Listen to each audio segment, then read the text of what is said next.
Hello everyone. तो audio clear जा रहा है सभी लोग का? देखिए, आज हम लोग कक्षा 10 का वास्तविक संख्या स्टार्ट कर रहे हैं। ठीक है, तो आज हम लोग का इंट्रोडक्शन क्लास होगा, पार्ट 1। ठीक है, कल हम लोग एक्सरसाइज 1.1 से सॉल्व करेंगे। देखिए, पढ़ने वाले का इसमें वो पहले देखते हैं। देखिए, हम लोग क्या पढ़ेंगे, संख्या के प्रकार और उनका वर्गीकरण, यूक्लिड विभाजन और अंक गणित का मूल परिमेय, परिमेय संख्या और अपरिमेय संख्या को पढ़ेंगे। और पांचवा है वास्तविक संख्याओं का दशमलव विस्तार, संख्या संरचना का डेटा स्ट्रक्चर। ठीक है, देखिए, रियल नंबर को हम लोग दो भाग में बांटते हैं, एक अपरिमेय संख्या और एक परिमेय संख्या। परिमेय संख्या को दो भाग में बांटते हैं, पूर्णांक में और भिन्न में। ठीक है, हम लोग एक एक करके और डिटेल से समझेंगे, फिलहाल यहाँ शॉर्टली समझिए। ठीक है, पूर्णांक को भी नेगेटिव या पॉजिटिव में बांटते हैं, लेकिन आप लोग को जितना जरूरी है उतना समझिए।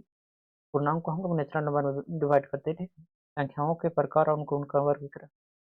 देखिए, वास्तविक संख्या रियल नंबर जिसको बोलते हैं। सभी परिमेय संख्या और अपरिमेय संख्या क्या कहलाता है?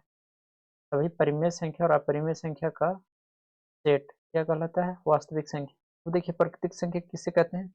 नेचुरल नंबर बोलते हैं इंग्लिश में। तो काउंटिंग नंबर को क्या बोलते हैं? नेचुरल नंबर बोलते हैं। 1 2 3 4 ये सब क्या है? नेचुरल नंबर है। पूर्ण संख्या किसको बोलते हैं? Whole number. देखिए, ये सब आप लोग को पता होगा। ठीक है, फिर भी शॉर्टली हम बता रहे हैं, तो जब कल हम लोग एक्सरसाइज 1.1 के स्टार्ट करेंगे तो किसी को दिक्कत नहीं होनी चाहिए। तो होल नंबर का होता है, नेचुरल नंबर से पहले 0 से स्टार्ट होता है, तो 0 1 2 3 4 5 डॉट डॉट इन्फिनिटी तक। ठीक है, पूर्णांक क्या होता है? Whole number negative positive fraction में नहीं होना चाहिए। ठीक है, वो क्या कहलाता है? पूर्णांक। परिमेय संख्या किसे कहते हैं? Rational number. वैसे नंबर जिसे पी बाई क्यू के रूप में लिख सकते हैं। ठीक है, जहाँ क्यू बराबर नॉट इक्वल टू 0 हो। जैसे देखिए, टू परिमेय संख्या है तो है, क्योंकि 2/1 लिख सकते हैं, यानी यही पी बाई क्यू के रूप में लिखना है। ठीक है, याद रखना नीचे 0 नहीं होना चाहिए, क्यू बराबर नॉट इक्वल टू 0 होना चाहिए। ठीक है, मान लो 3/5 है। ठीक है, तो परिमेय संख्या है तो परिमेय संख्या है। परिमेय संख्या क्या है, एक बार फिर से देख लीजिए, जिसे पी बाई क्यू के रूप में लिख सकते हैं। ठीक है, यानी फ्रैक्शन में लिख सकते हैं, उसे हम लोग क्या कहेंगे? परिमेय संख्या। याद रखना मेन पॉइंट क्या है कि क्यू बराबर 0 नहीं होना चाहिए। आई होप कि परिमेय संख्या क्लियर हुआ होगा सभी लोग। देखिए, अपरिमेय संख्या क्या होता है? ऐसा कोई संख्या जिसे पी बाई क्यू के रूप में नहीं लिखा जा सकता है, जैसे √2 हो गया, पाई हो गया, √3 हो गया, ये सब क्या हो गया? अपरिमेय संख्या। ऐसा और डिटेल में पढ़ेंगे इसको। ठीक है, आगे चलते हैं। देखिए, दूसरा कॉन्सेप्ट क्या था? यूक्लिड विभाजन। ठीक है, बहुत इंपॉर्टेंट है प्रश्नावली 1.1 के लिए।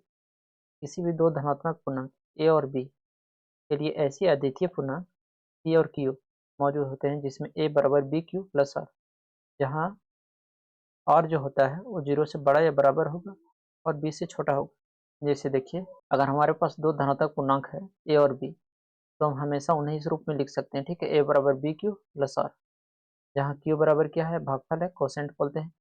आर क्या है? शेषफल मतलब रिमाइंडर। ठीक है, शर्त यही है कि 0 से बड़ा होगा कौन? आर मतलब रिमाइंडर, और छोटा होगा किससे?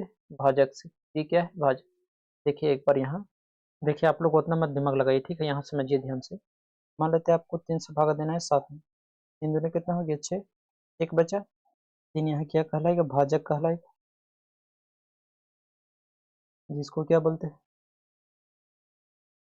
इनको यहाँ क्या बोलेंगे? भाजक। इंग्लिश में क्या बोलते हैं? डिवाइजर। इसको क्या बोलेंगे हम लोग? भाज्य। इंग्लिश में क्या बोलते हैं? डिविडेंड। इसको क्या बोलते हैं हम लोग? भागफल बोलते हैं। इंग्लिश में क्या बोलते हैं? कोसेंट।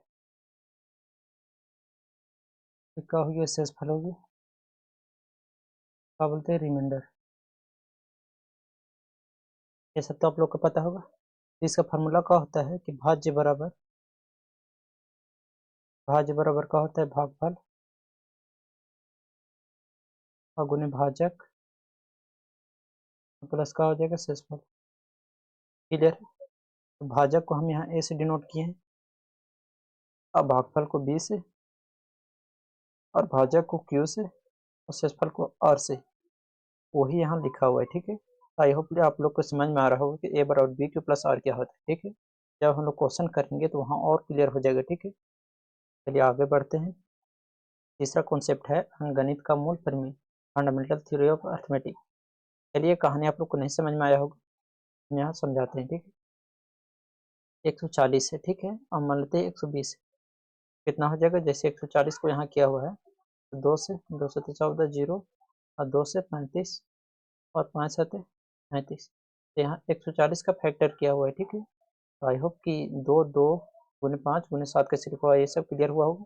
तरह अगर हम लोग 120 को लिखे तो 2 6 12 जीरो हो गया, 2 से लगाएंगे 2 3 6 जीरो, और 2 से लगाएंगे तो 15, और 3 5 15। 120 को हम लोग कितना लिख सकते हैं, 2 गुने 2 और गुने 2 और गुने 3 तो गुने कितना हो गया 5। प्राइम फैक्टर कैसे लिखे सभी लोग को समझ में आया होगा। देखिए जब हम लोग क्वेश्चन करेंगे तो और क्लियर हो जाएगा, ठीक है। 2 कितना बार है, 2 बार, और 2 इधर कितना है, 3 बार, तो जो ज़्यादा रहता है उसको हम लोग लिखते हैं एलसीएम में। तो 2 गुने 2 गुने 2, क्लियर है। 3 कितना बार है, 1 बार है, तो 1 बार लिख देंगे। 5 कितना बार है, 1 बार है दोनों में, तो 1 हो जाएगा, और गुने कितना हो जाएगा 7, और सभी को गुना करेंगे तो इसका एलसीएम आ जाएगा। कितना हो गया, 2 दूनी 4, 4 दूनी 8, और 3 24, 24 25 कितना हो गया 120, 120 सत्य कितना हो गया, गुना करते हैं 120 सत्य, तो 0 बार सत्य कितना हो गया 84। तो इसका आंसर कितना आ जाएगा, जब इसका एलसीएम निकालेंगे कितना आ जाएगा 840। इसका एचसीएफ कैसे निकालते हैं, तो देखिए दोनों में कॉमन क्या है, तो दोनों में आपको कॉमन क्या दिख रहा है। दूसरा कलर लेते हैं तो समझ में आएगा, कौन कलर ले लूँ, वो व्हाइट ले लेते हैं। अब देखिए दोनों में कॉमन क्या है, देखिए दोनों में 2 कॉमन है, कॉमन है दोनों में, इसमें भी 2 कॉमन दिख रहा है आपको, और कोई कॉमन है नहीं, कॉमन है दोनों में कॉमन, एक 5 कॉमन है, और कोई कॉमन है। कॉमन का मतलब होता है जो दोनों में है, ठीक। तो जो कॉमन है उसी को हम लोग एचसीएफ बोलेंगे, ठीक है। तो 2 2 गुने 2 गुने कितना है 5, 2 दूनी 4, 4 पीछे कितना हो गया 20, इसका एचसीएफ कितना आ गया 20। देखिए नेक्स्ट कॉन्सेप्ट क्या है, तो वास्तविक संख्या का दशमलव विस्तार, ठीक है। परिमेय संख्या क्या होता है, वैसा संख्या जिन्हें पी बाई क्यू के रूप में लिखा जा सकता है, जहाँ पी आर क्यू क्या है, एक पूर्णांक और क्यू बराबर नॉट इक्वल टू 0, जैसे पीछे हमने बताया, ठीक है। इनका दशमलव विस्तार कैसा होता है, ठीक है, जब हम लोग आगे पढ़ेंगे तो लिखना पड़ेगा। समाप्त मतलब होता है टर्मिनेटिंग, ठीक है। आवर्तिक मतलब होता है रिपीटिंग। जैसे उदाहरण के लिए हम लोग लेते हैं कि 1/2, तो उसे भागा दीजिएगा 1 में, ठीक है, तो 0 बने, 1 बचा, दशमलव बैठाएंगे 0, और 2 बचे कितना हो गया 10, तो क्या हो गया समाप्त हो गया, यानी खत्म हो गया, ठीक है। और एग्जाम्पल लिखिए, मान लो 3 से भागा देना है 1 में, 0 बन जाएगा, 1 दशमलव 0 3 3 9, 1 3 3 9, 3 3 9 3 3 9 बढ़ते रहेगा, ठीक है, यानी रिपीटिंग होते रहेगा, ठीक है।